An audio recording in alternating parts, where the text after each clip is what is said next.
ఈజీగా అర్థమవుతున్న విషయం. మోడీకి కితాబిస్తూ కిషన్ రెడ్డి పైన ఇంకా ఇతర బీజేపీ నాయకులపైన దాడి చేయడం అంటే ఇది స్పష్టంగా మోడీకి ఏజెంట్గానే ఉన్నాడనే మాట. ఎప్పటికైనా మోడీ మనిషిగా రేవంత్ రెడ్డి ఇక్కడ ఈ తెలంగాణలో ఉంటాడు అని స్పష్టంగా కనబడుతుంది ఆ మాటల్లో. మరి కాంగ్రెస్ పార్టీ కార్యకర్తలు ఏమర్థం చేసుకుంటున్నారో, ఆ రాహుల్ గాంధీకి ఏమర్థమవుతుందో, రాష్ట్ర బీజేపీ శ్రేణులకు కూడా ఏమర్థమవుతుందో చూడండి. మోడీ దగ్గర నుంచి బయటకు వచ్చిన మరుక్షణం నుంచే మొదలైంది. ఢిల్లీ చిట్చాట్తోనే మొదలైంది. ఏ రహస్య ఒప్పందం చేసుకొని వచ్చాడు?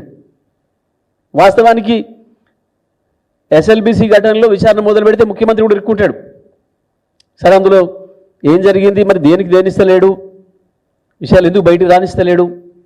మోడీ ఇస్తానంటే కిషన్ రెడ్డి అడ్డుకుంటూ అవుతుందా? కాంగ్రెస్ పార్టీ కార్యకర్తలు అర్థం చేసుకోండి ఏం జరుగుతుంది, ఏం మాట్లాడుతున్నాడు. మోడీకి వ్యతిరేకంగా, బీజేపీ వ్యతిరేకంగా కాంగ్రెస్ ఇచ్చిన ప్రతి పిలుపులో కూడా సిబిఐ ఆఫీసు ముందట ధర్నాకు పొమ్మనంటే పోయి మోడీ మీద మాట్లాడి వదిలిపెట్టి కేసీఆర్ మీద మాట్లాడొచ్చిండు. రాజ్భవన్కి యాత్ర చేస్తే మోడీ మీద మాట్లాడకుండా కేసీఆర్ మీద మాట్లాడొచ్చిండు. ఈ 4 రోజులుగా కొత్త ట్రెండ్ మొదలుపెట్టిండు కిషన్ రెడ్డి పైన, ఇతర బీజేపీ నాయకులు, రాష్ట్ర బీజేపీ నాయకుల పైన. కేవలం పదవిని కాపాడుకోవడం కొరకు, సంపాదించుకుంటున్న ఆస్తులు కాపాడుకోవడం కొరకు మోడీ భజన చేస్తూ బహిరంగంగానే నిసిగ్గుగా దొరికిపోతున్నాడు.